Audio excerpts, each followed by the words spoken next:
Hi, today we're on a ferry, but not a car ferry. This is just a passenger ferry.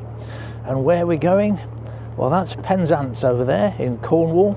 The ferry takes about 2 hours and 50 minutes to cover 28 miles, and it's a very well-known bird watching place too. So the answer is obviously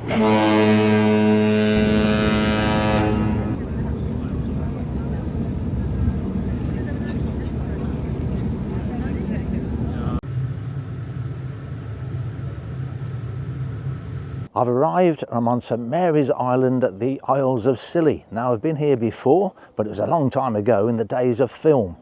It's definitely a well-known bird watching place, mainly in the migration time. I'm here at the end of August into September, and I'm here primarily for the pelagic trips, the boat trips where we go out looking for shearwaters and petrels. Very similar to the film I did about a month ago up in Yorkshire.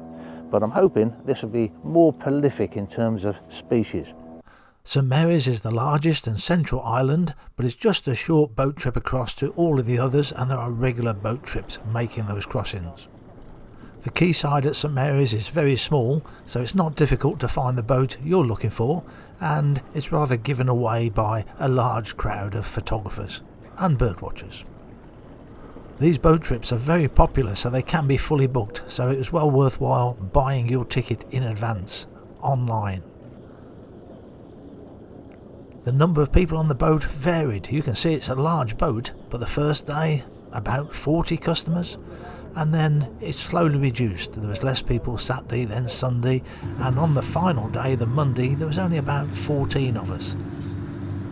But even when the boat was full, I didn't have any problems getting access to the sides to take the photographs I wanted. Conditions varied over the 4 days, but at times it is a bit rough, and I was surprised that more people weren't seasick. But there was one. And this is the first time in her life that my wife has been seasick.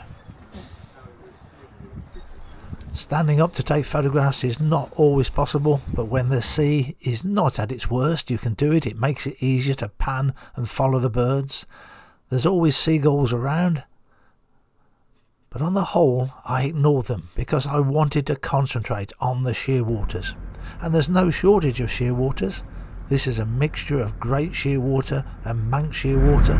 That's just an amazing sight, look at that. There's probably the odd Cory shearwater amongst them. And that was the commentary you can hear from Bob Flood, who's the main organiser of these trips, so you have got somebody telling you what species you're looking at.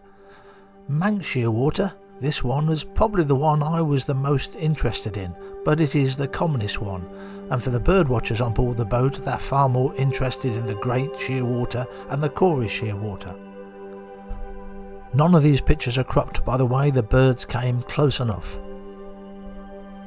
On several occasions we had dolphins around the boat, and that's the closest I got to a dolphin photograph. You can just see the fin sticking up, and this is the Cory's shearwater with the yellow bill. Most of the time we had cloudy, bright conditions, which means the light is unidirectional. I can be shooting either side of the boat. The first day it was sunny, like this, and now I can only shoot on one side of the boat, but I do prefer it when it's sunny. You get more colour in the picture, and I like colour. Here we have an Arctic skua against the grey sky. You can get the exposure right, but it's not colourful. Common tern against the blue sky just looks better. This is the great shearwater, coming very close to the boat at times, and usually easier to photograph as they're taking off, because you're starting off with them on the water, they're in the frame, in focus, it's easier to do at takeoff time.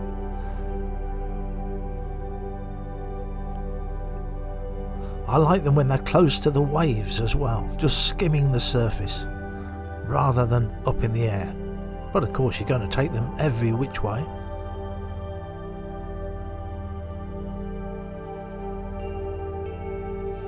And a lesser blackback gull. And a Pomeranian skua. Been a long time since I've seen one of these.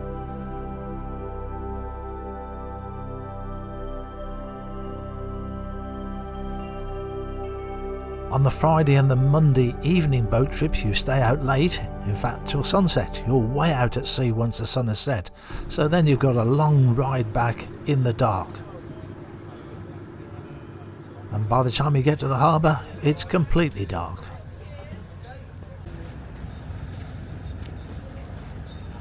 So I've just come off the boat, it's now 9:30 and very dark. Now we've got to find the tent, and it's uphill all the way and quite a steep climb.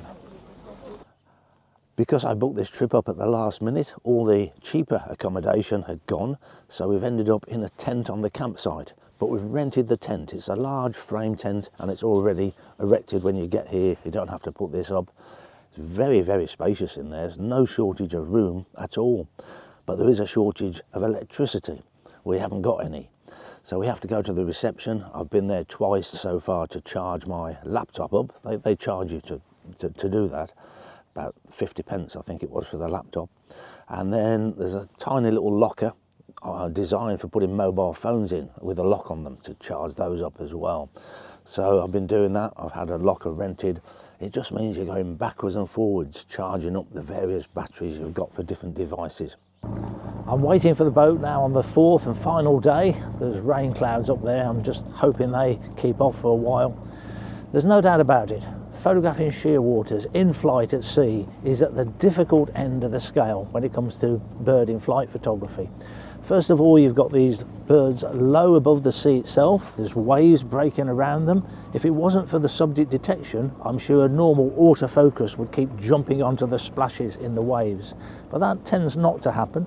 But nevertheless, sometimes the bird's going along, you're panning with it, and a wave comes up in front of the bird, you can no longer see it, and you keep panning, hoping it's going to re-emerge, which it sometimes does after half a second, sometimes after 2 seconds.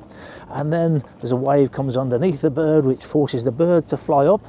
At the same time, you're in a rocking boat that's going up and down, and it's very, very hard to keep that bird in the viewfinder. You can't stay on your feet a lot of the time. You have to sit down, and then you have to look sideways like this. So you're sitting with the side of the boat here, and you have to turn that angle, which is always a lot more difficult to pan than if you're facing the subject.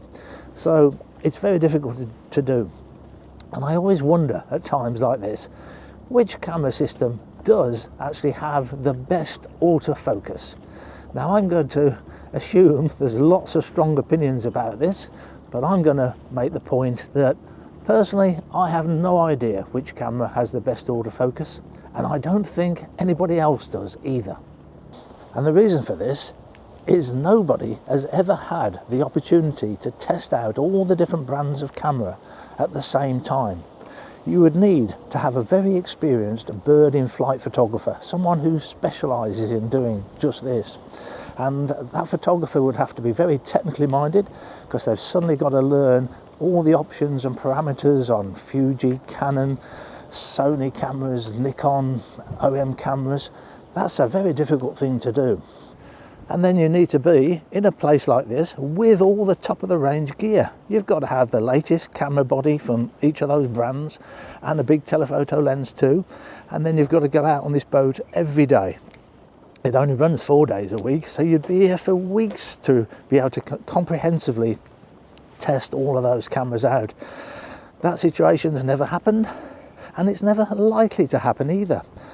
And of course the next thing is, having done that test, within a few months it'll be out of date anyway, because there'll be another camera come out claiming to be even better autofocus, or a firmware update that's supposed to improve the autofocus. It's never going to happen. Far fewer people on the boat on the Monday, about 14 customers I would say, and unfortunately it was a dull day. We've had cloudy bright, we've had sunny. This was the only day where the light was dull, and that was a shame because we had the European storm petrel. These are very small birds and not that difficult to photograph. They're not as fast flying as the shearwaters. They hover over the water, but unfortunately it was hovering with its back to us because the bird's facing into the wind, and I didn't get many opportunities to get it head on. The autofocus on the OM1 Mark II coped very well with it, but the light was just too dull. Thanks for watching.